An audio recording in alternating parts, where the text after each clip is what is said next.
Hello, everyone. Welcome to the Ice Cold Takes podcast. I'm your host, Joey DeMeglio, and this week I'm joined by returning guest Nick, the creator of the Cjeths YouTube channel. Today, we'll talk about this three-game winning streak the Rangers are on, as well as focus on the superb play of Kaapo Kakko. Nick, Woo! welcome back, man. How are I you? I'm hyped to be here, dude. I love doing this stuff. I'm ready Yeah, for it. Yep. Let's talk about this winning streak, man. Like, all of a sudden the Rangers lose 4 games. They start the Yep. season off strong with like 2 complete efforts against the Lightning and the Wild. Things are Yep. looking good. And Mhm. then all of a sudden a poor performance in the third period against the Sharks, who were winless at the time. David Quinn runs us up back in his former building, Yep. and the Sharks get their first win of the season. Not a good third period. Then the Rangers lose Awful. 3 more, and Mhm. you know, some may have felt that the sky was falling, and Mhm. I don't think so. I had Corey Snyder on last week, and Uh-huh. I asked him, all these chances the Rangers are getting, they're not Mhm. resulting in goals, but does this mean that at some point soon that they will start coming through? And he said yes. And in the next game that the Rangers played after the podcast, the Rangers scored like 6 times against the Stars. Yeah, that So was a fun game to watch, dude. right. Yes.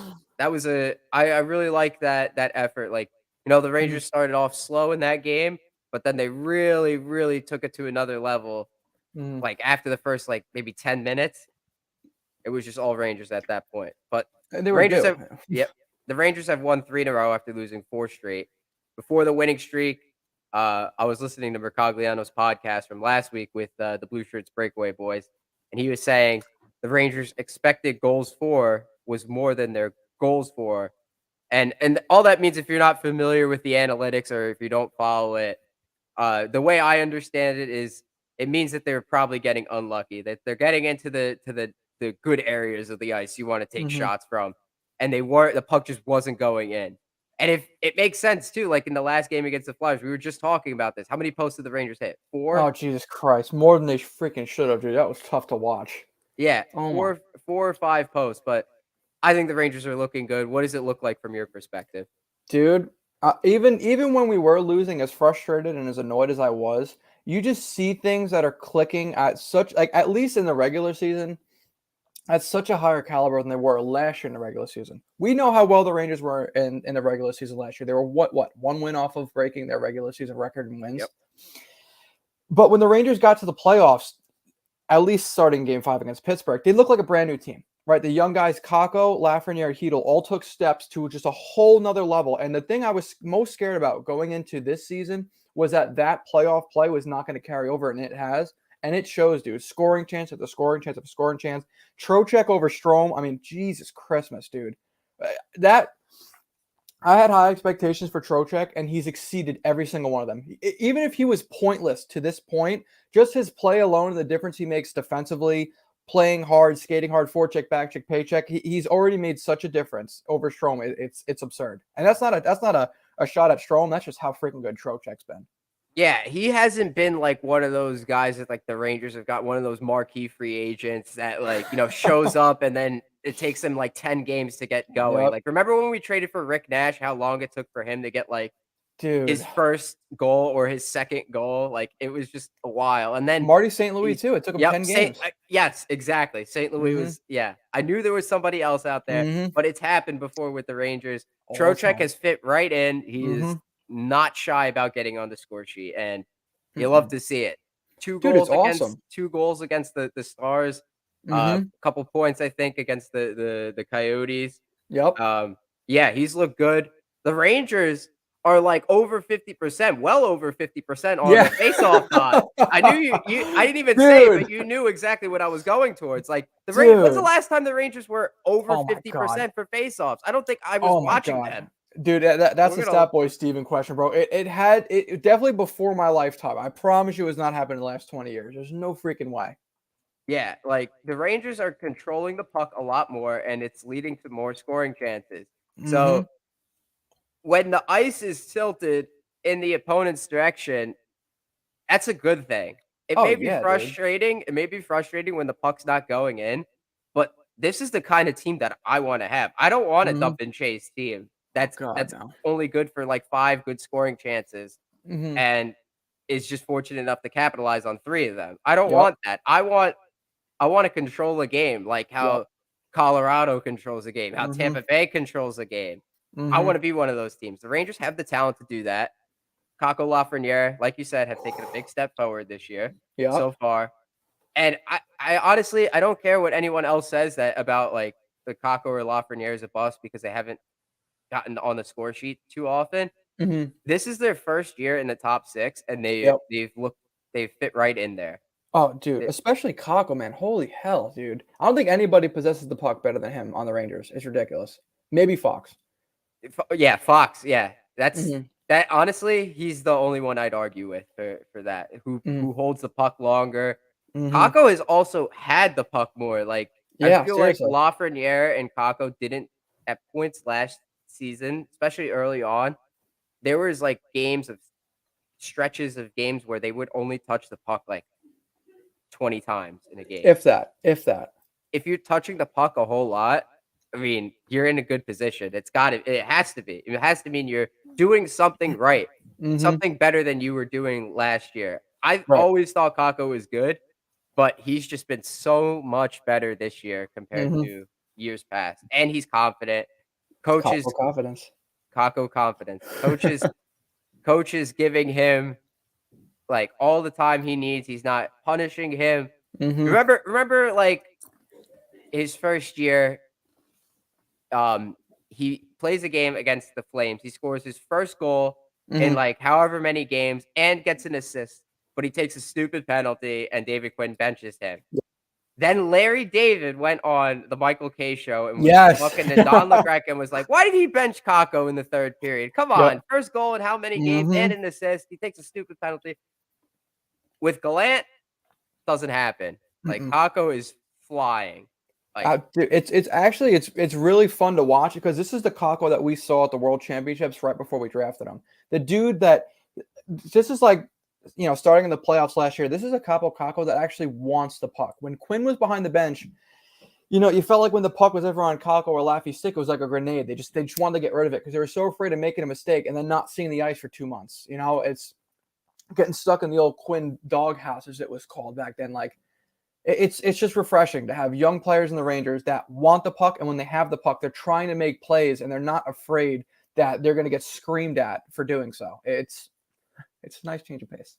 it is, and, some people will say, like, "Oh, I don't follow the analytics or whatever." I don't need the analytics. Right.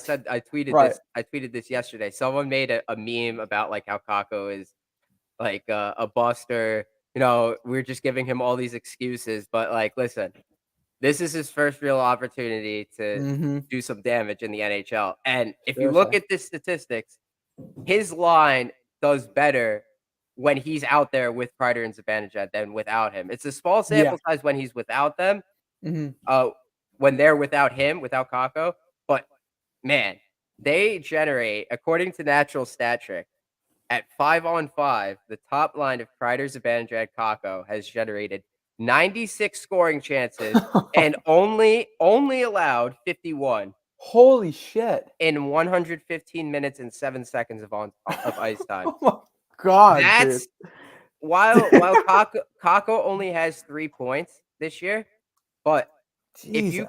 if you keep up that pace, the puck's gotta go in at some point, man, It's like going to. It's going right. to. Once Kreider and Zibanejad feel more comfortable dishing him the puck in areas where he can create offense, it's going to happen. Because right now, what we're seeing a lot of is Kakko possessing the puck along the boards and down low, and him setting up Kreider and Zibanejad. And I'm telling you, once Zibby and Kreider, once they get comfortable with Kakko and they're dishing him the puck, then the point totals are going to skyrocket. But right now, I think it's more of not Kakko adjusting to those two, but those two adjusting to Kakko. Almost like I don't want to use the word trust because it could sound like a negative thing, like they don't trust him. It's not what I'm saying, but like almost like they have to regain that chemistry that they have with Buchnevich. Like they got to build that. I hate using this word, but they got to build that confidence within Kakko to make those plays. I see, so you're saying that Kreider and Zibanejad have to, like, give him the Mhm. puck more, Yes. instill confidence in him. Yeah. Right. Know where he's going to be on the ice. Like that just second instinct. Not to the Sedin level, right? But just to know where your partner's going to be without needing to look up and make sure they're there. Well, the Sedins were, like, on a different level because they knew each other. They Yeah. were brothers, and that's Yep. all they did. They were only played together with each other Mhm. throughout their entire life. Dude, I they had mean, twin stinks. It was crazy. yeah, I would love if Kreider's Zibanejad would be like that. I mean, Mhm. it's good, Right. but no one could ever be, in Oh, terms of no. chemistry, Daniel and No. Henrik Sedin. It's not possible, really, unless another set of twins comes up to the NHL. No. Yes, that would be pretty sick, actually. Right. Yeah. That was like a once in a lifetime thing, but also, I think Kreider is off to a slower start Mhm. last year. Obviously, he is off to a slower start because he doesn't have as many power play goals. The Right. deflections have not been going in so far. Mhm. Once he picks it up, Kakko is bound to have more points off Absolutely. the setup. So, like, I mean, as a unit, you think about it.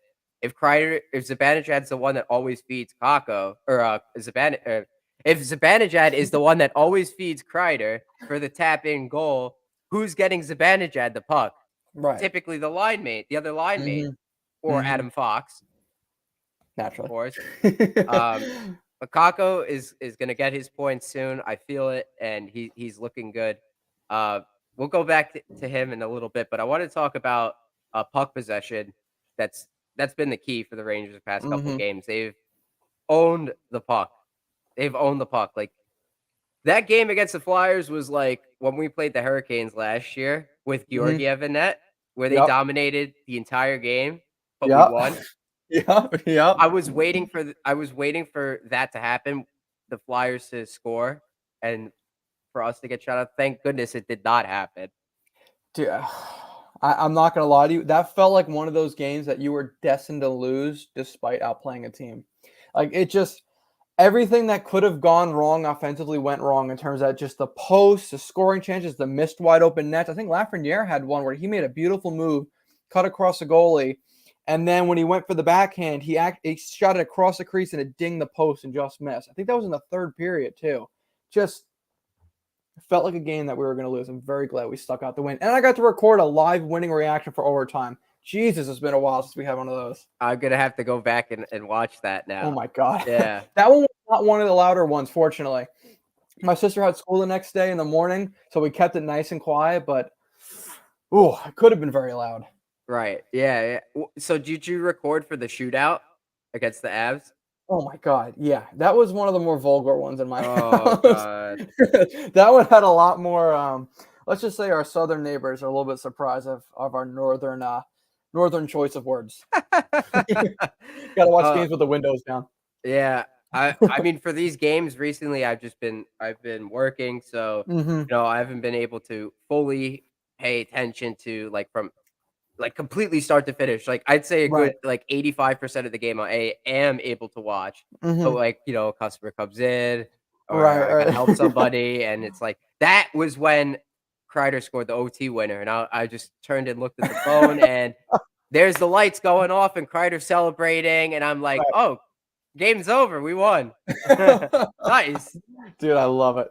Oh Yeah, my god. so unfortunately, I wasn't able to get as good of a reaction as you, I'm assuming. Um, but dominating possession equals more Hmm. chances, which equals more goals. You don't need to understand.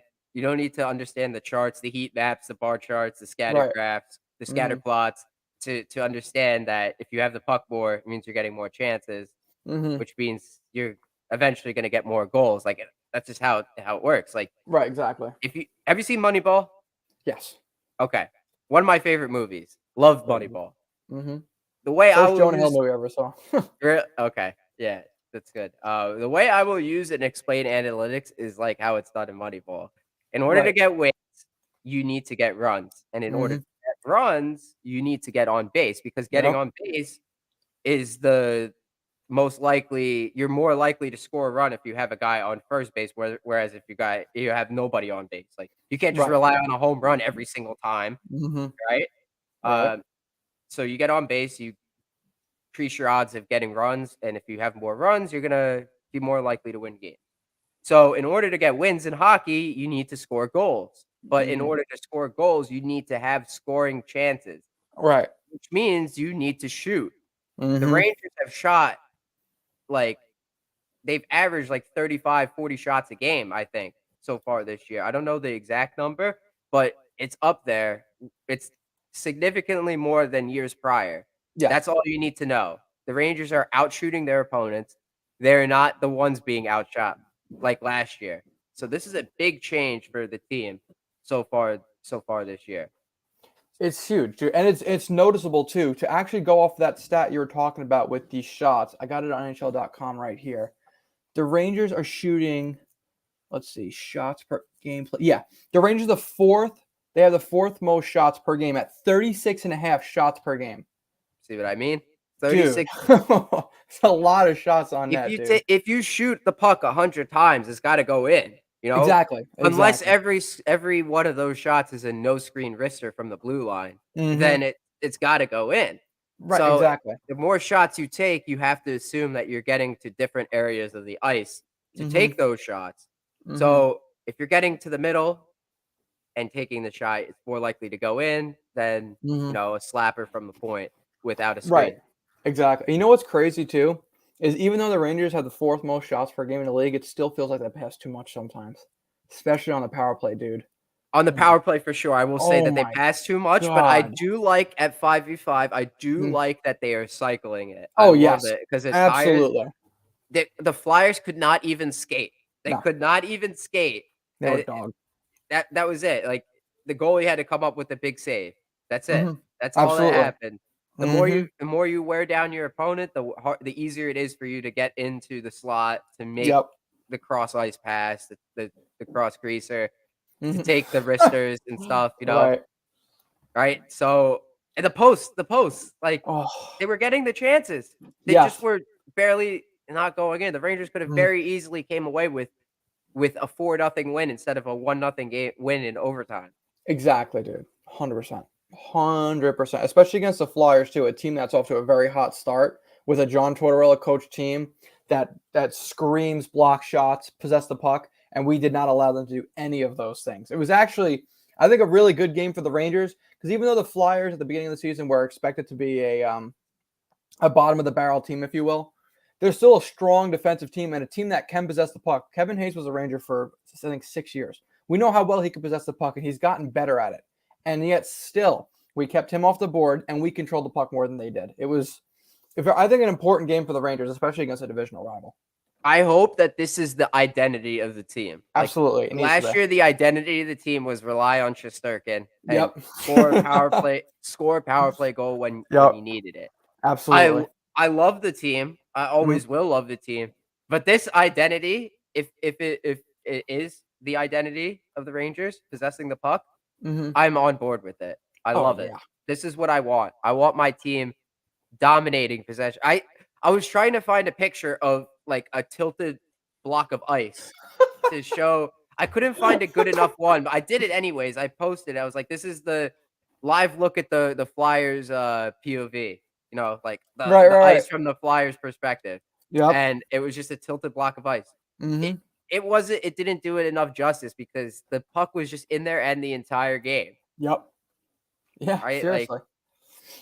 how many times did that happen to the Rangers last year? Well, what were the Rangers? I can't think of the number off the top of my head, but I think they were bottom 10 in the whole league in shots against last year. They were giving up a lot of shots, dude. Shesterkin, I think it was Shesterkin that was first or second most shots faced per game. Something like that. I don't know. But yeah, we're used to the Rangers being the team that well, like John Davidson used to call it when he was announcer, the surge. The Rangers would get the surge every now and again, meaning that majority of the game, they're not possessing the puck, but then they'd have like a minute or two of domination, and then the rest of the game they'd suck and get eaten alive again. Whereas now it feels like the Rangers are having the surge for the majority of the game and only occasionally have some serious pressure in their defensive zone. Yeah, I want the inverse of the surge. I want Exactly. 57 minutes, if you Right. can, of Yes. dominating the play, and Mm-hmm. 3 minutes of total of them getting, and that includes, like, their power play chances. Like, Oh, I want 100%. I want the puck. Give me Mm-hmm. the puck.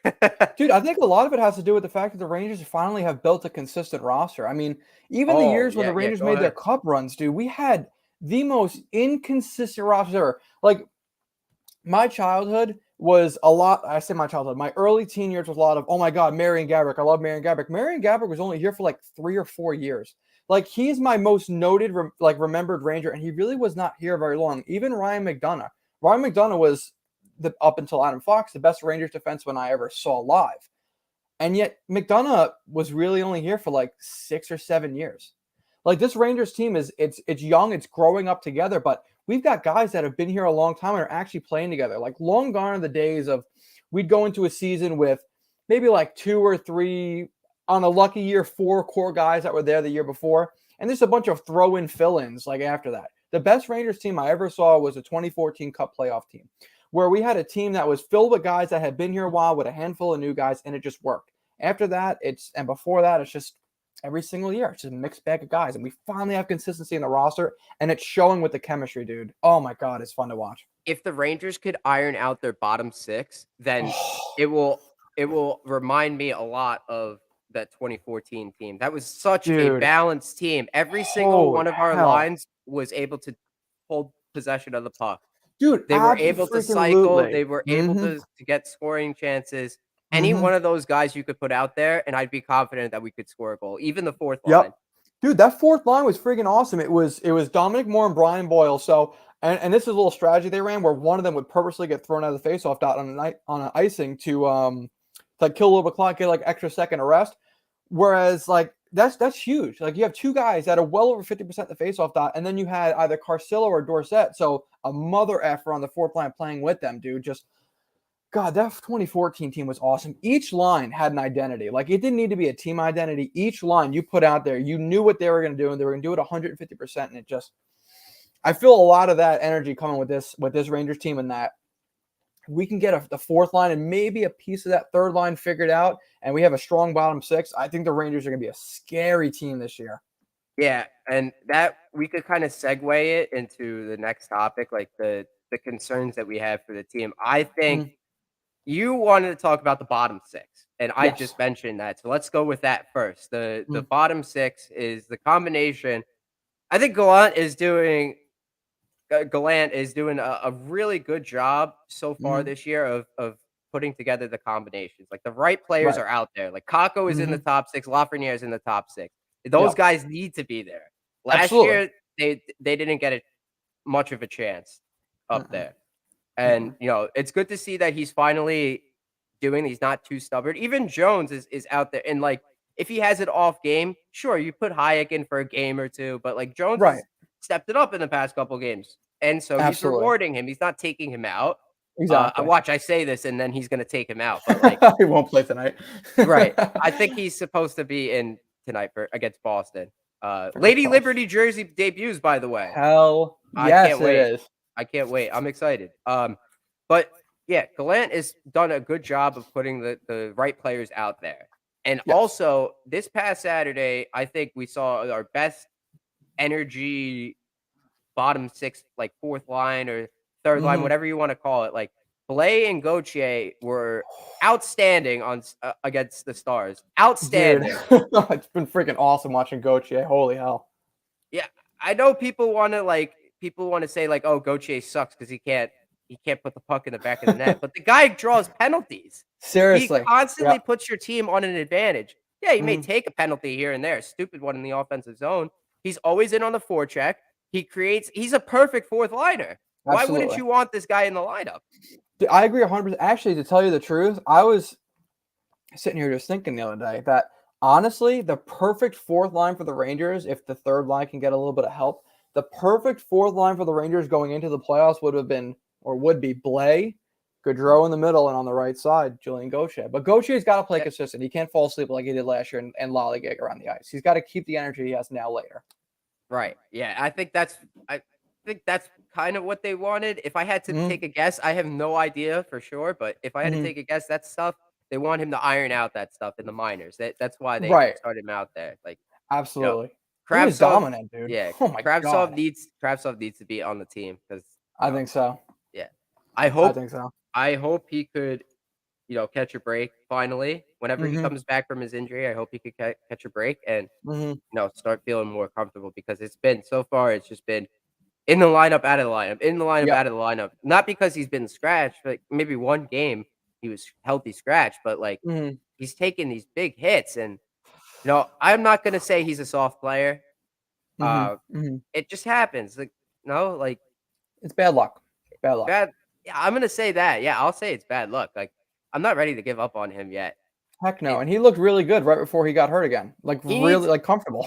he needs a stretch of like, okay, so he needs to be in the lineup for 5 games straight or something like that, Yep, 5 or more games straight. And he doesn't necessarily need to do something in those 5 games. It's just to get him comfortable, like being consistent playing time and not have to worry about an injury or exactly. playing time, you know? Mhm.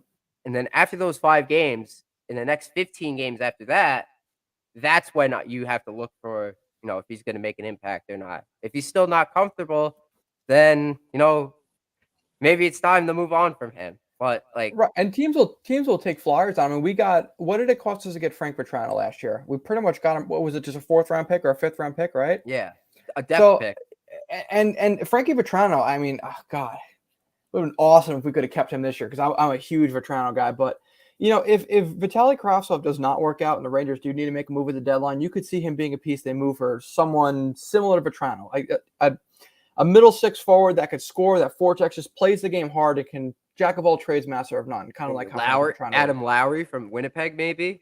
Dude, oh my god. It would have been nice if the Rangers Good. scooped up, like, Evan Rodriguez in free agency. Because Dude, what that is he still confuses me, man. I don't know why, like, at $2,000,000 a year, right? $2,000,000 for one? Oh my god, that kills me. if they couldn't afford Tyler Mott, I guess then they couldn't afford, Evan Rodriguez, but, like, he would have been a really, really good 3rd liner for the team because he's one of those guys that's, like, always has the puck, like, Mhm. he's always involved in the play, and Yep. perfect 3rd liner, perfect. Evan Rodriguez, man, that's really who I was kinda gunning for the Rangers to go after this offseason, and what bothered me the most going into this offseason was the whole we're not going to carry a 23-man roster thing. We go into the season carrying a 23-man roster that we then waive Dryden Hunt, we lose him to waivers, and suddenly we had enough cap space to re-sign Tyler Mott after all. So, Yeah, so they had to accrue the cap space. It stinks, but if Tyler Mott becomes available at the trade deadline, sign me up. sign me Sign up, me do up. it again. Dude, if what is Tyler Mott signed? I got to double check It's like before 1.5 something, but double check, yeah. I think he's signed for 2 years, I believe. I got to double Not check now. not entirely sure, but No, 1 year. 1 year, 1 year 1.35, dude. That is more than okay. affordable at the deadline. I would trade a 3rd round pick plus for him. Well, maybe not And plus, but and they could retain it, and they could retain salary too. dude, oh my god, I miss Mott. Dude, at 1.35, like if they would have sent down Dryden Hunt and carried the 22-man roster from the beginning, we could have afforded Tyler Mott at that. And I'm sure Tyler Mott would have taken maybe a smidge less than that to play for the Rangers. Yeah, But alas, yeah. not to be, I guess.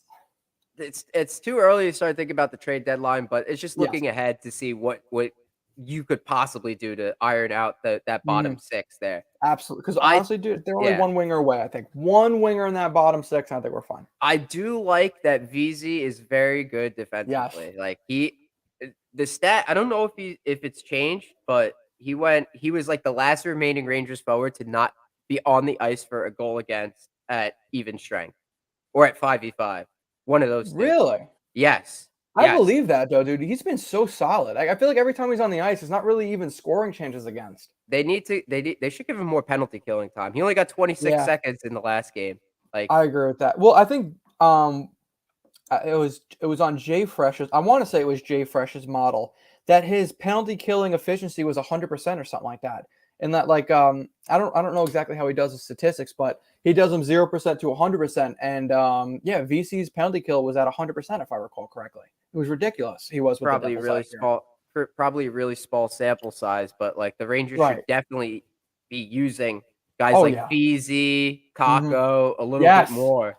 Kakko especially, dude. Oh my god. Kakko only got 42 seconds of shorthanded time. I think, like, that's another alright, and that segues to my next concern with the team. I think there's too much ice time invested in the top 6. Like, Hmm. the other night, Zibanejad, 24-16 time on ice. Trocheck, 24-11 time on ice. Like, Yeah. these guys are getting Trocheck got 247 of shorthanded time on ice. I'm looking at it from the ESPN box score, by the way. Holy Jesus. Zibanejad, 2.5 minutes, 233 at shorthanded. That's a lot. Fox, 304, like, shorthanded. I mean, he's a defenseman, though, so, like, he's Right. different. He played almost half an hour, 27.5 minutes Oh, altogether, Adam Fox. They use him a lot more. It's like the next closest guy is Miller at 21:49. So that's Jesus 6 minutes, Christmas. 6 minutes more than the next closest defender. So I think the Lance gotta allocate the ice time a little bit more. Right. He did give Lafreniere and Kakko each got 18 minutes. Like, Kakko got 19 minutes actually, Praise be. 18:56. It's about damn Yeah. time. Yep. But yeah, they gotta, like, even it out because it's a lot to that's a Oh lot of yeah. ice time for Zibanejad. It's a lot for Mm-hmm. Panarin, 21 minutes in a game that goes to overtime in a Mm-hmm. 1-0 game in the beginning of November. So, Exactly. Yep. the guys that have 9 minutes like Blay and VZ, or 8 minutes like Carpenter and Yeah. Gauthier, even if you throw Reeves in there, like, Reeves had 7:51 time on ice. Like, those guys need to get more ice time. Like, give them an extra, like, 5 shifts, you know? Like, they're Right. only Right. taking 10 shifts. Everybody else is taking 20. Like, give them 5 shifts. Yeah. And to tell you the truth, I wonder if Gallant playing the top lines and top pairing on defense is as much as him believing in his top guys as much as he does and having just the utmost confidence in them, or if it's his maybe lack of trust for the bottom pairing defense and the bottom six right now, especially with Philip Hedel out in the bottom six and not having a your stereotypical veteran back end presence between Schneider and Jones. I wonder if that plays into it a little bit. Okay, then the way I would do it is, like, I'm just a fan. Like, I'm not a coach, but if you're gonna put the third or the fourth line out there, at least put, like, Trouba, or if you wanna have a Yeah. veteran presence out there, put Goudreau on and put Fox on. And Fox Right, isn't a right. veteran, but you could trust him. 100%. I'm still surprised they haven't split up Jones and Schneider and tried to do a Schneider Miller and Jones Trouba or just something along those lines, just to build a little confidence within the kids. Because to tell you the truth, I actually don't think Jones and Schneider have played that poorly as a pair. I'm not sure of the individual fancy stats between the two, but just from watching them, they don't look awful out there. At least I don't think. A couple mistakes here and there by Jones, I'd say, Right. but Gallant experimented a little bit in the game against the Stars. Like, he broke up those Mm-hmm. D pairings, which Mm-hmm. was very interesting. I did not expect that to happen. Like, Not in a winning game. If you're in a losing game, you have nothing else to lose. You try something new, but he's making millions, not us. right, yeah. The defensive pairings have not been touched in over Mm-hmm. a year. Yep. Over a year, they've stayed the same. It's like Mm-hmm. we're never getting Fox Miller. We're never getting No. that pair. God, I wish we would though. Yeah, that would be Oh my great. dude, That would the be other team great. would never touch the puck. They wouldn't even get to look at the puck. Right. Yeah, it was. I wish we could get it, but it's just it's not meant to be. I don't think, and I was really surprised that for that reason. I was really surprised when Glenn changed the defense pairings. Period. Mm-hmm. Like, at Right. all. Mm-hmm. Okay, Mm-hmm. that was the last thing I expected. Yeah. God, though, like you said, man, that Miller Fox pair would just for fan service, just let us see it. Just let us see what it looks like for like one game. God, man, it'll be fun to. You know what though? Like, I don't think he'll ever take Miller off of Trouba's pair because as good as Trouba's been this year, and he has been very good, he still lacks that foot speed, and Miller does make up for a lot of Trouba's mistakes, a lot of them. It's good. It's a good note. Your observation you're putting out there. I also Yeah. like what you're saying about Heedle's not there, and that Mm-hmm. could impact his decision to use those Mm-hmm. bottom six guys. But at least use the third line. Like, I mean, Yeah. you could Seriously. trust Goudreau. Yep. You could Right. trust Exactly. Goudreau. Yeah. Okay, you may not trust Carpenter, but Carpenter was Gallant's player. Right. So Exactly. there's also that, like, if you've had him before and you're comfortable with that player, then why aren't you using him more, Mhm. right? Yeah, So, it's confusing. but I do think that's a valid reason not having Heedle there is Mhm. because he has played really well so far this season in my eyes. Again, Dude, oh my points god. points are not there No. for the kids yet, but they're coming. I think it's meant to be this year. This is Dude, the year they break 100%. out. Especially Heedle, dude. I honestly, I had Heedle as my personal pick, not to outplay, but to outscore, potentially outscore Laffy and Kakko, just on account of him having his own line, being on the third line.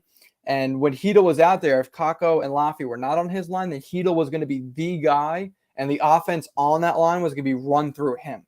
Whereas right now, as good as Laffy and Kakko are playing, they're kind of supporting actors on that first and second line. I mean, listen, I love Kakko, I love Laffy, but right now we're probably favoring Panarin and Zibanejad over them. I see what you're saying. I will A s little I bit. will s I will say that Kako is definitely like, okay, a supporting character, yes, of Right. course, but he's like a significant supporting character, Oh yeah, dude. right? He's drawing penalties. Yeah. He's tied for second on the team with 3 drawn penalties. I said, ice cold take of the week time. Here we go. Hit it. Kako's gonna lead the team, maybe the league, in drawn penalties at the end of the year with the way he's playing. He's got some stiff competition with Gauthier, man. I don't know. Imagine Gauthier plays a full season. That'll be a nice little rivalry. If he plays the way he's been playing, Kakko will lead the league in drawn penalties. Dude, I could I see it 100%. he drew 2 in the opening night game. Yeah. Well, dude, and he's ragdolling people when he has the puck. When he protects the puck and they go for the reach around and knock it off his stick, he is literally ragdolling people. I bet I'll even take it a step further. I don't think he'll not only lead the league in penalties drawn, I think he'll have the most drawn hooking penalties in NHL history. I mean, Jesus Christ, the reach arounds this guy gets. It's just up to the refs to call it. Oh my God. They got to Yeah, give the benefit of the doubt eventually. yeah, Eventually, they're going to see it, dude, and he'll learn to sell it a little bit, but it's coming. yeah. He's holding the puck more. Dan Mhm. Rosen talked about it. He said that he's holding the puck more, which, makes him more of a threat on Right. the ice, especially in the offensive zone, which makes it so that the opposing team wants to get him off the puck, which Yep. makes them do something stupid like take Mm-hmm. a penalty. Mm-hmm. Well, and So, this goes back to what yeah. you were saying earlier about the Rangers being a possession team. The more you possess the puck, the more tired your opponents get. And then let's say it's the Panarin on that line out there. They're possessing the puck. The other team's tired. They can't get a change. Rangers change on the fly. Kakko goes out there playing against a tired line, possesses the puck, and draws a penalty. And that could be a nice little repetitive cycle we get there with him drawing penalties against tired opponents. Right. He's everything looks great so far Mm-hmm. to the eyes for Yes. Kakko so far this year. His passes are great. He said that he's the most confident Mm-hmm. that he's been. Like the coach trusts him. I read an article from Mercogliano, and he was saying that Kakko was saying that he's that the coach trusts him, Mm-hmm. whereas like our previous coach may not have trusted him that much Yep. and sat him, benched him, not played him as much, but Mm-hmm. he's letting the kid play, and I think he's doing great. I think he's doing great things from an analytical standpoint. His expected goals for percentage is 61.78. His goals for percentage is 44.44. This means he's getting to the best areas to score goals, but they're just not going in. That was Puck's not go Kakko's. That was Kakko's Kakos. expected goals for. Yes, that's from natural Holy stat. Jesus! That's from natural stat trick. That's I know the Wow. analytics. Like I know there's flaws with expected goals for, and I still don't understand how it's represented in the chart. But I do know that the way it's Jesus. scored is, you get like points based on where the shots are coming from. If his Right. percentage is that high, that means he's getting there to those areas so much more when he's on the ice than against like when he's on the ice and the shots are going against him. Yeah. Like Right. so he's doing all the right things Mhm. except put the puck in the back of the net, or his teammates aren't putting the puck in the back of the net from his Mhm. setups. Like I posted a video, you probably saw. I think you saw it. You liked it actually yesterday. He dumped the puck in, and wait, someone else might have dumped the puck in, and he Mhm. made like a move around the defender. He cut to the inside, swooped it off of him, and then like made a great like cross Yes. ice feed to Kreider, who couldn't Mhm. tap it in. Like Yes. if Kreider taps that in, like damn, the kid's Right. awesome. Yep. We're 100%, having dude. the conversation is completely different. Like he's setting plays up. This isn't like he's Mhm. completely noticeable on the ice. He's not invisible like he was Yeah. in years past. Right. No pedestrian shifts. He's noticeable every time he's out there. Right. And that's the best thing. Like that's what I want from him. Like they're coming. He says he feels it's coming. The goals are gonna come. And you know, you gotta give him the time. You cannot give up Yes. on him when he's at this point, when he's made it this far. Look at the character development, like the Dude, character arc. seriously. Like honestly, Well, it's he crazy, dude. the He's still lowest so lows, young. yeah. Yeah, he's still so young. Like I'm not ready to give up on him yet. Like enough with the like, okay, Patrick Kane on the Rangers, you can say what you want about that, but I don't wanna swap Kane for Kakko. No, no, no, no, no, no, no. You're out of your mind. No, not even a little bit, dude. Not Like, even a little. Kakko could become the next Kane, the Seriously. next Mark Stone. So, let's keep him. That's Let's who I want him to become, dude. Oh my god. Mark Stone. Dude. Mark Stone is one of my favorite players in the league that's not on the Rangers. Could you Oh god, that would be freaking awesome, wouldn't it be? Holy shit, dude. Because Mhm. Mark Stone does literally everything. Like he's the hockey definition of a five-tool player. Like in baseball, a five-tool player is a guy that does everything and does it well. If Kaapo Kakko could be a guy that does everything and does everything well, then that's all you need. Everyone's gonna go back and it is true. Jack Hughes is gonna be it's undoubtful at this point that he's gonna be the way more efficient offensive producer. That's fine. That's fine. Offense can only take you so far because if you're not producing offense and you're not doing anything else, you're a net negative. Whereas if you can do other things like Kakko can, i.e., possessing the puck, potentially killing penalties someday, well, that's the guy you build a winning team around. Just saying, man. Mhm. Give me that Mark Stone every Dude, day of the week. solid player at both ends of the ice. That Mm-hmm. also going back to that article on Kakko from Vince, he also brought up, I think this was from Natural Stat Trick or Evolving Hockey. Over the weekend, the Zibanejad line, Kreider, Mm-hmm. Zibanejad, Kakko, outchanced like the Stars 15-1 Mm-hmm. and outchanced the Coyotes like 15-2. Oh So my god. that means they only gave up 3 scoring chances, period, Mm-hmm. in those 2 games, which means the puck is in the more often than not, if you go back and look at the game and go to a point where Kakko, Kreider, and Zibanejad are on the ice, at any Mm-hmm. point in that game, more often than not, the puck's gonna be in the Stars' zone. And you said it was 15-1 against the Something Stars? I think so, yeah, something like along those lines. God. It was ridiculous. Jesus. So the best defense is a good offense, Mm-hmm. and he's also making good plays. Like defensively, he's getting better. He was Yes. one of the worst defensive players in the league, Yep. defensive forwards in the league his first year, and now Mm-hmm. he's one of the better guys on his team. So Yes. he's reliable, and I think that's all the more reason for him to be confident. 100%, dude. This is the year of Kako, I think. The year of Kakko. Yes, sir. Lafreniere too has played really Mm-hmm. well so far. Uh, Yes, yes. you wanna talk about him? So easy to talk about Lafreniere, dude, because you know what? The one thing I love about Lafreniere is like he's like your typical French Canadian star. He could do everything offensively you ask of him, but if he can't produce offense, you know he's in the corner throwing elbows, hitting guys into the boards as hard as he can, skating hard forward, skating hard backwards. Like that's the one thing I love about Alexis Lafreniere is that when the offense does develop and he becomes a premier offensive player, he's still going to be physical as hell and he's going to be reliable in any situation you put him in. I forget who it was. It might have even been Vince when the Rangers drafted him, where he was saying that someone called him like a Derek Jeter type, where the guy will do literally anything it takes to win.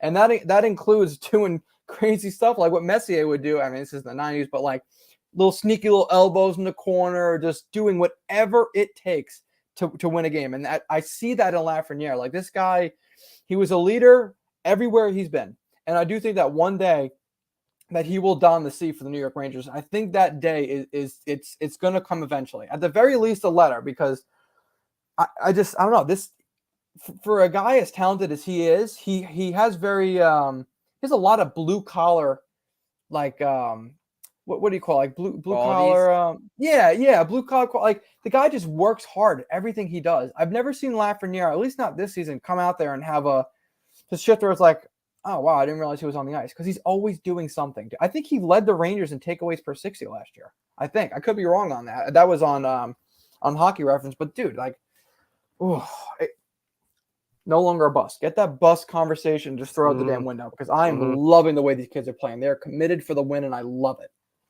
We're gonna see their skills start to take place. Yes. I'm gonna make the correction to what I was saying before about the chances for Kakko. Here's what it says in Mercogliano's article. They've been flat out dominant during the current 3-game winning streak, collecting 37 scoring chances while surrendering only 9. It was oh my god.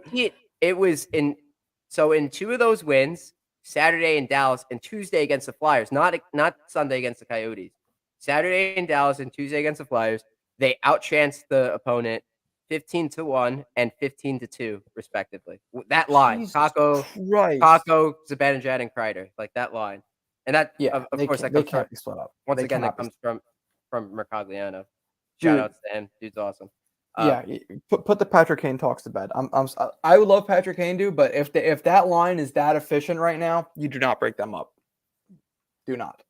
I'm gonna bring up. I haven't used this, but let's show a comment here. So Core Python, shout outs to him on YouTube. He says the Rangers should target Kubalik at the deadline to make a Hagel-like move. I like that. Dude, that's literally what we were just talking about earlier. We could use like one more winger just for that third line to round it out. Why not a guy like Dominic Kubalik? He's awesome. I remember his rookie year. He was like in the running for yes. rookie of the year. And I got to look at his stats because I haven't kept up with him since that year. But what he had team 20 is he something even on? He's on the Red Wings. Yes. That's like a guy that goals, dude. I don't know about that actually, because that's Yzerman. Yeah, Yzerman. By him enough. I don't know if he would be willing to make a trade like that. It'd have to be in the Rangers' best interest. I'm not entirely sure what the Rangers would have to package to get that kind of player. What are his stats this year so far? Come on, so he's got 2 years, $2.5 million. Like well, I guess that kind of depends if the Red Wings are a playoff team or not. If the Red Wings aren't a playoff team, and oh my god, dude, Kubalik's got 11 points in 9 games this season. Yeah, he might be too good. I don't know, but in years past, like last year, he only had 32 and 78. Right. 38 and 56 the previous. That's pretty good, that one. And then his first year, he scored 30 goals. That dude, that's. Listen, if we could make a move for a guy like that, I mean, that's significantly cheaper than a Patrick Kane option. And if you could somehow convince him to retain half his salary, you got a player making a 1.2 mil for a year and a half that could score 30 goals. Yeah, but it's all about making it work. What's his contract again? 2 years, 2.5. Cut that in half, it's 1.25. That's going to be the tough part, is getting them to eat any salary. Especially if they're thinking they're going to be a playoff team next year. Yeah, so you'd have to think about offering up like a pretty good, not like an Othman. You don't need an Othman. No. Not Sakura. Matthew Robertson. That's what I was about to say. Yeah, like a Robertson type. I don't. It'd have to be something more. And Detroit has been drafting well, so they're gonna want some draft picks, especially in this year's draft. I don't know if I'd give up a first round pick for Kubalik. Hell no. Yeah. The Rangers, I think the Rangers would be smart this year to avoid trading either one of their first round picks. It's clear to this point the Stars are going to make the playoffs. I think they're too good of a team.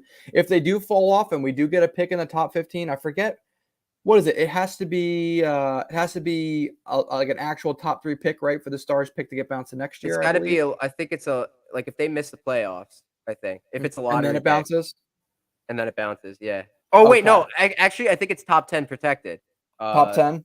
let's Well, listen, double check if this. they want to be the 11th We worst team gotta and give us the 11th overall pick, I'll take it. we gotta fact check this. Only Yes. facts here on Ice Cold Takes. I made a promise. Um, yes, if the Stars' own first round pick is in 2023 is in the top 10, New York will get Dallas's own first round selection in 2024 instead, and that pick will be unprotected. That's from Ooh. NHL.com. So Man, it'd yeah, be a real shame if the Stars suck this year and next year, wouldn't it be? yeah, yeah. But I don't think they shouldn't trade either one of their first round picks. I mean, so in my honest opinion, because it's going to keep going back to Patrick Kane at the deadline. I think the only way the Rangers do make a move for Patrick Kane is if there is a significant, and I mean a significant injury to the top six. Otherwise, I just don't see how you can make it work without severely overpaying to acquire him and then only having him for what is it, 18 regular season games and a handful of playoff games, even if Yeah. you get past first round. Uh, It's just the novelty of it, having him wear the jersey is I think, like it's fun, but yes, it's yes. probably not the best idea for the Rangers. And like, Mm-mm. you're obviously not gonna sign this guy to an extension. No. Like, that's out the door. If Unless you want he him, takes a yeah, nice little discount, dude. Because I saw something the other day, and now it might have been some Larry Brooks spam, but unless he takes like $1 million or less a year, like if he really wants to be here, he takes $1 million or less a year, then you can make it work. But he's not doing that, dude. The guy's gonna make more money. it's also interesting too. Like, cause I think he's got a no trade clause, so he could Mm-hmm. just say like, "Screw you guys, I'm only playing for the Rangers." Ha ha ha. And then the Rangers could then Mm-hmm. say like, "Here's a seventh round pick. Trade him to Oh, Arizona." It would yep, be like Arizona would be getting more out of that trade yep, than Chicago would from the Rangers because they're the only mm, buyer. But right, because the exactly. Rangers would have to go through Arizona, I'm only using Arizona as an example because they're Mm-hmm.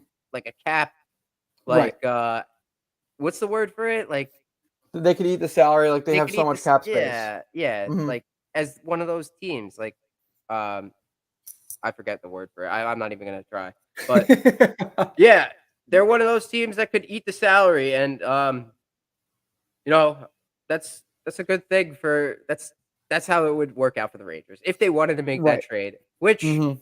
if Kubalik is available for the right price, why not go for Kubalik? That would be good for the third Yeah. line. Good little player. Or like in terms of like assets that you're giving up, like if Kravtsov doesn't work out, you could just flip him for Exactly. Kubalik. Like, Right. I think that would be a fair trade. Mm-hmm. Kubalik for Kravtsov straight up. Yep.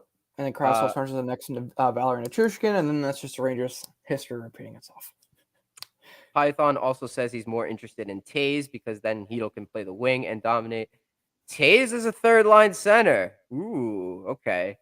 Yeah, same. He's got the same exact contract as Kane. So same I deal. am a Like, huge Jonathan Taves guy, especially if they can get him to consider staying past this season. The only thing I worry about with Jonathan Taves is I have a super sneaky feeling that he's not going to play hockey beyond this season because of how bad his injury history is. That is the only thing I'd say. But even past that, if you're just looking at him as a pure rental, this is a guy that is his career average overall throughout his entire career. I'm looking at it right now on Hockey Reference.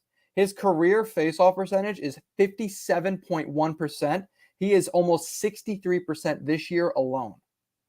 You want to talk mhm. about dominating in faceoffs, dude? He's got 8 points in 10 games. He's only 3.5 years separated from a 35 goal campaign. Man, if you can get some Jonathan Taves magic going in here, I mean, having Jonathan Taves in the Rangers this year would essentially be building you what the LA Kings had when they had Kopitar, Carter, and Mike Richards as their top three centers, like a big top three of just three friggin' awesome centers down the middle to go into the playoffs with. Oh my God, dude. You Feed me Jonathan Taves if you can make that work. you would add the Stanley Cup leadership. Yep. Python just added on there for. I guess Mm-hmm. we're having a three person Ice Cold Takes episode today. Shout outs to Python. Love you, man. Love. And also Heedle would be moved over to the wing, and Mm-hmm. that's what he's more comfortable in. Like, that's what he looks Yep. best at. Like, Yes. from the eyes of us fans, like Heedle looks better on the wing than in the center. Yes, I still absolutely. think I still think Heedle could be a good centerman, but if you have Jonathan Tays available, man, go Dude, take after advantage of that. that. 150 freaking percent, dude. I don't know if 100%. I don't know what you'd have to give up for that. Maybe, like, I would definitely not do a first round pick. For sure, not a first round pick. Same deal, Yeah. retain Mhm. you would take 50%, retain 50%, send them to Mm. Arizona, they retain 50% of that, so it's Yep. like, what, $2.5 million? Roughly. Yep. And it's Yep. just his contract, if I'm not mistaken, I said it's the same exact contract as Kane's because I remember when Mhm. they signed it together. Yep. So it should be up at the end of this year. So um, maybe like a second and Henriksen and Robertson, something like that. 100. Well, dude, and you know what I was just thinking too, and I had to double check and make sure I was right in saying this.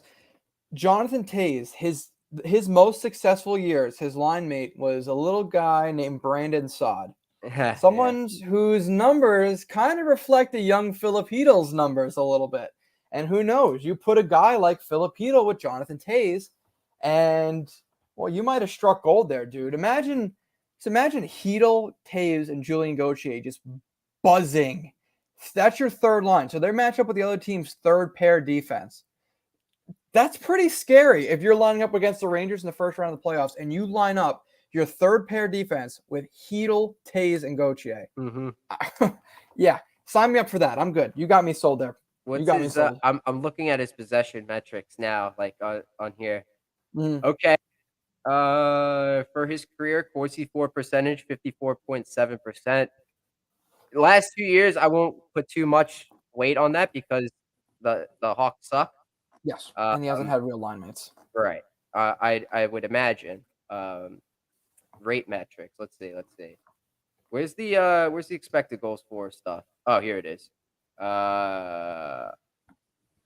Okay.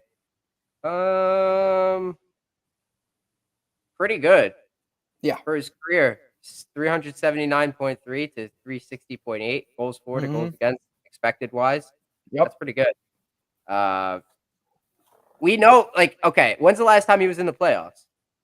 So The year that would have to be the COVID year because didn't they bounce Edmonton in the but playing round? did he play? I Let's think he did, dude. I think he did. because I know He he had had to. did he? I think he had like an issue, like he had COVID or something, or it was, I forget exactly what it was. Yes, he did play. He did. He did. It was 2020. Yup. He Played had against 60 points Edmonton. that year. He had 9 points in 9 playoff games that year. Playoff performer, man. He's Dude, won Captain Serious. Get him on my team. Hedel, Tays, Kravtsov. The top nine would be scary. I agree that they shouldn't move Hmm. any of their first this year, but I think Drury will because I think he goes all in this year. I don't. Okay, so last year I don't think the Rangers should have gone all in, like as I in agree. let's trade every first round pick. Let's trade Hmm. this year's first round pick and next year's first round pick and Vitaly Kravtsov and Nils Lundqvist for, you know, a year and a half of Patrick Kane. Like Right, right, right. I would have been on. Not no no no. Don't do that. Do not do Hmm. that. Definitely Yeah. not on board with that. Even for Hmm. Tays, definitely not do that. No. The only person I traded that package for would have been Eichel last year. Yeah, Eichel. There you That's it. go. But that's Literally it. it. That's it. Last year, like because of I was concerned with the even strength play. I'm glad that they ironed out those details. Like they went for that stuff. Hmm. Drury's a smart GM. Like I think he is definitely for the analytics stuff, Hmm. and they're definitely pleased with how Kakko is playing. So Yes. it definitely has some sway. It's not just a bunch of old meatheads that want Yes. nothing to do with analytics. Right. The old Glenn Saylor. The old Glenn Good. Saylor special. Trade everything for one veteran. Good. Like, the trades that he made for Kopp, Mott, and Vetrano, even Braun, like, I would Hmm. take Braun. I would do that Yeah. trade over right now. Yep. Right now. Because, it would give us some stability for our seventh defenseman Yeah, in case an Braun was injury sneaky happens. good, dude. Braun was like really sneaky good in the playoffs. He did I actually was exactly surprised what we we didn't keep needed him him. to do. A Yeah, hundred percent, dude. 100. And you know how I like to like use the history of trades to compare what you'd give up for someone at the deadline. To tell you the truth, dude, the only player off the top of my head that would be in a similar situation to where Patrick Kane is now, and that he's on an expiring contract, he's over the age of 33 years old, and it appears he only has one destination in mind, and that being the New York Rangers. The only person I can think of to compare is Marty St. Louis, and we gave up 2 first-round picks Ryan Callahan, and I believe another second-round pick on top of that. So, looking at the history of trades, it's tough to even make a case where the Rangers give up less than that. And I don't personally think it's worth it, especially if Patrick Kane wants to be here. He could show that in taking a massive discount and coming to play for the win next year.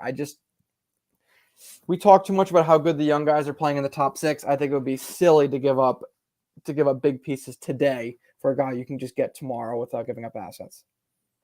So the lines for what we do have right now, not in talking about trades, which you should, I think you should do a Jonathan Toews one, like using historical Oh yeah, analysis. To right, but 100%, dude. wait until it gets closer to the deadline. I would say, but Right, um, right. but what we have here with what the Rangers can assemble, I think, obviously top six, the way it is right hmm now, Kreider, hmm Subban, Kakko, Panarin, Trocheck, Lafreniere, or whatever. Yeah, that's what it is. Put Lafreniere on his natural side. hmm Actually, wait, he's a left winger, Lafreniere, right? I think they have him playing on the right side because he's Yeah. with Panarin, but yes. Okay, leave that. Leave that. Mm, Even if it's not his natural side, leave right, that. right. And then bottom six, best thing that we could at full strength: VZ, Hedel, Kravtsov, Blake, Goudreau, Gauthier. That's the That's the best that we could do. Yeah, Then you would have to give, like, that bottom 6, each of them's gotta get 15 shifts a game. yeah, Like, we I just agree. gotta hope Hedel comes back sooner rather than later, and it looks like hmm he's on the ice, I think, like, he practiced, Okay. like, yesterday, maybe? I saw Maybe him don't there. play him tonight. Maybe don't Yeah, play I him know. tonight. Give him one more time to rest, but yeah. Yeah, and hopefully Kravtsov isn't out for too much longer, What did they but say? They said he's day to day, right? um Carpenter has to fit in somewhere for Gallant, sadly. Yeah. Okay. Yeah. True.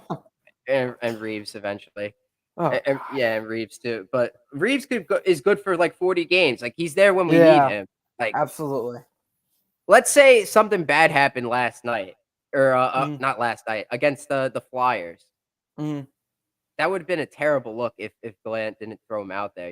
Like the Rangers 100%. were fine. They were fine. Mm, Like no one went after them. I think he's instilled the right vibes into the team. mhm. I think Lafreniere could be like a gritty guy. Like, Oh, dude, I love it. I love watching him play out there, dude. It's my we favorite have thing in the guys that could world. stick up for themselves, like Trouba, Right. Lindgren. Like, Mhm. I'm sure Kreider could do that. Trocheck definitely. Yes. Lafreniere for sure. So that mentality, that mindset, I think is been transitioned to has infected, if you will, Right. other players on the team, and it's a good thing. 100%, dude. 100%. But yeah, so final thoughts. I think the Rangers are showing off their new identity. I'll write an article about this today. But yeah, I think the Rangers' new identity is let's possess the puck as much as we can, pass it as much as we can, get as many scoring chances, shoot the puck 35 times a game, and let's get a win. That's it. That's how we play hockey, baby. Dude, 100%. So I got one more thing for you. I have one player that we can use as comparison for a Jonathan Toews trade, and this one's gonna hit close to home. Okay. Eric Stahl, 2 second-round picks, and Alexei Ooh. Sorella. So Okay. this is Yes. the way Yes. I'm looking at it, dude. So Eric Stahl, when we acquired him from the Carolina Hurricanes, he was, I think, just turned 30 years old. That was 2016. That was, God, 2016 was Mm. 6 years ago. Holy Yeah. shit. So So still so Chase is a little older at this point, right? right. 2 years older. They were both on an expiring contract. Carolina also ate half of Stahl's salary.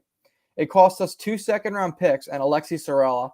A prospect comparable to Alexi Sorella right now in terms of raw value would be that of like a who's the Carl Henriksen. So that would be your comparison right there. That would be your guy.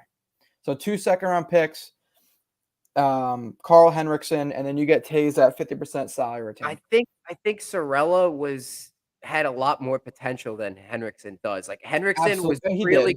was really hmm good coming out of the draft because he Right. played with Holtz and Raymond on that line, and they loved him.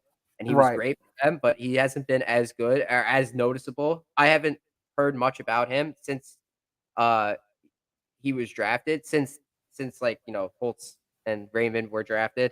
Mhm. Um, I haven't heard much about for Hendrickson. And, I think Sorella, I think a lot of people considered him to be of more potential, and he did get some NHL time, and he looked Mhm. good, but definitely I don't think he's panned out, Sorella. No, Let's he look de him he up. he definitely has it. I think actually right now, I'll tell you where he's at right now. I just had him pulled up. Where the heck is he? Yeah, he's in the Swiss league right now, and he's not even a point per game there. His last NHL stint was with the Panthers. He played 9 games in 2020. Yeah, so it didn't work out for him. So maybe If you're not, right. Martin Hansel's another comparable when he was traded back because he was a center on an expiring contract. He was 2017 traded from the Coyotes to the Minnesota Wild for a first round pick, a second round pick, and a fourth round pick, and it's just a player for like a minor league. Grayson Downing. He was an AHL player. He had 4 points in like 40 games when he got traded. Mm. So those would be the two guys I would use. Two guys that are middle six centers right now, but are also really solid players. It would be Eric Stahl and Martin Hansel, the two historically I would use if you want to draw a potential trade for Jonathan Tays to the Rangers. Also, Python is mentioning you could move Reeves too as a cap dump Yes. to avoid needing a third team, but I don't think management's gonna do that. I No, definitely don't they think they're won't. gonna do that because, Mm-mm. you want him around for the playoff run, at least in the Mm-hmm. locker room. At least in the locker room. Yes. At that point in the season, like, you might as well just keep him. Like, That's not not somebody gonna you dump dump at the too. deadline. It's not. Yeah. Like, a team will have to pay will wanna pay for him, like, Mm-hmm. and no one will pay for him because he's past that point in his career. The Mm-hmm. Rangers were the last team to do that. The Penguins 100%. gave up a first round pick. I was talking to Corey Snyder last week about Yes. this, like, it was so funny that, Yep. the Penguins gave up a first round pick for Mm-hmm. Reeves, and that Yep. first round pick became Robert Thomas. Yep. That is absolutely insane, like, I'm telling you, dude. oh god. You imagine if the Penguins had Robert Thomas? Oh god, no, I don't Oh want to my imagine what god. that would be like, dude. Oh my He would god. carry he would carry them, like, to a legit, threat in the playoffs, like, still. Dude, Like, Gensel, Crosby, and Robert Thomas on a line, I oh would god. puke. I would That's puke. even like a center. Gensel's not a center, he's a winger, but, like, Mm. Gensel or not Gensel, Crosby, Malkin, and Robert Thomas is your center core there, like, Oh. and then Jeff Carter on your 4th line is even Oh. at this point in their careers, it's still dirty. It's still good. That's gonna end up being Ryan Reeves' greatest contribution to the New York Rangers was ensuring that the Penguins did not get Robert Thomas. Sure, yeah, yeah. But yeah, Rangers are looking good. Hell I yeah. say all this, we talk all this good stuff about them, and watch them just like crap the bed for the next 3 games, just because of that's what Dude, I happens. hope. I hope not, So man. Get me to let's Christmas in a good mood, please. all of last year, the Rangers did not lose 4 games in a row until Mhm. the playoffs. They lost 3 games in a row, like 2 or 3 times during the regular season, Mhm. and this year they've lost 4 in a row, like, already. So let's Yeah. not go win 3, lose 4, win 3, lose 4. Let's No. go win 2, lose 1, win 3, lose 1. Right, right. Win like, don't go win, loss, win, loss, win, loss. Like, Mm-mm. stay consistent like you were last year and just keep up this identity. That's all I Mhm. have to say in terms of, like, how the Rangers are playing. I think they're playing great. You think they're playing great, and Mhm. you just gotta keep it up, man. Telling you it's gonna pan out, dude. Like you said, keep shooting the puck. It's gonna eventually go in. All right. So that does it for us here on Ice Cold Takes for this week. We'll see you guys next week.